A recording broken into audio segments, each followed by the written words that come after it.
Now, you might be wondering why this at all relates to point 1, which is the shapes of supply and demand. And now I'll come to the last point, the third rule of tax incidence, which is why it's shaped by supply and demand. The third rule of tax incidence, is that incidence is determined by elasticities.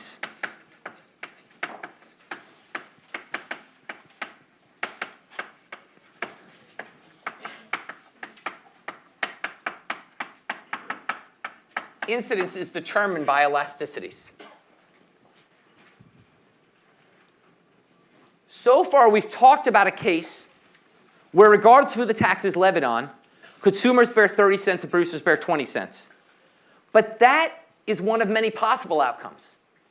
And what determines the outcome of how you split the burden is the elasticities of supply and demand.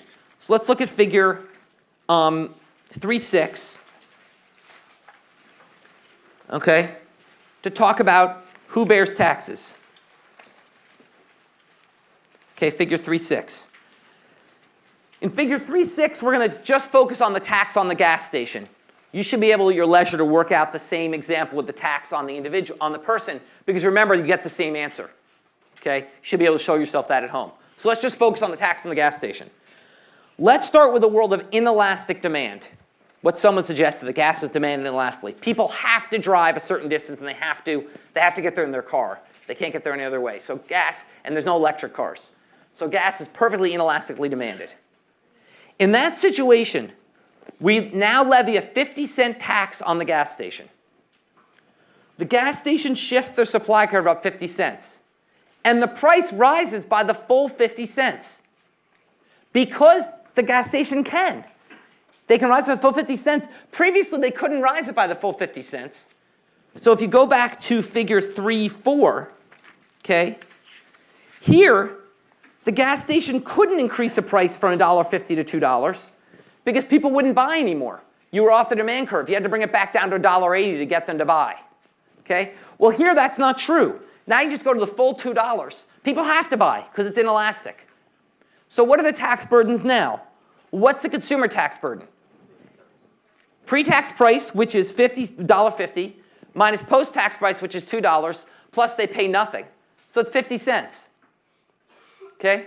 What's the producer tax burden? Zero. Their price goes up 50 cents. They send a 50-cent check to the government at zero. So now the burden is fully on consumers, even though the tax was totally levied on producers. The burden is totally on consumers. Now let's flip it around. In the second figure, let's look at a tax in a perfectly elastic demand case. In a perfectly elastic demand case. Okay? In the perfectly elastic demand case, now the firm says, gee, the gas station says, gee, you've just levied a 50-cent tax on me. I want to shift up my supply curve by 50 cents. But you know what? I can't raise the price. I have to stick with, I can't raise the price above $1.50. So I'm going to have to eat the entire tax. The $1.50 has to stay, because if I raise the price to $1.51, it's weird to think with gas, but think about this one gas station on a corner with 4 other gas stations. They always all have the same price, right? Or close. Okay, if one gas station tried to charge a nickel more, everyone would just go to the one in the opposite corner. So if you tax them 50 cents, they have to eat it. They can't pass it on to the consumer. So what happens here is the price stays at $1.50.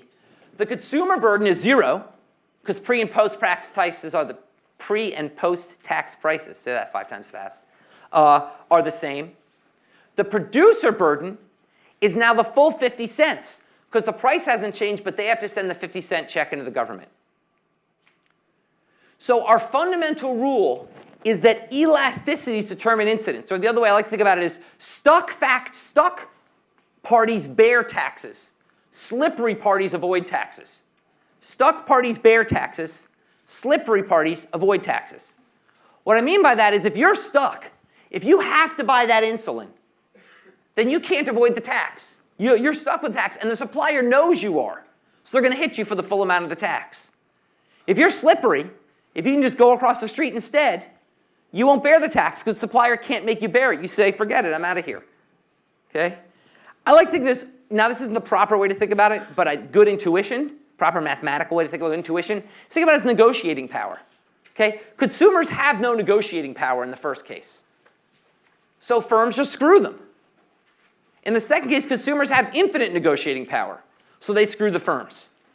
Okay? So you think about the tax instance as being about negotiating power, which is determined by the elasticity. Now, I've done the extreme cases here. But you should see the general point that as curves get more elastic, the incidence is going to be borne by the other party. So as the demand curve gets more elastic, the supplier bears more of the incidence. Likewise, you can show yourself at home, as the supply curve gets more elastic, the demander is going to bear more of the incidence.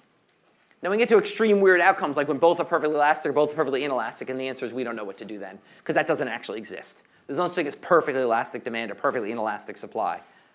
But nonetheless, you can see the general principles involved here, which is elasticities determine incidence. Okay, questions about that?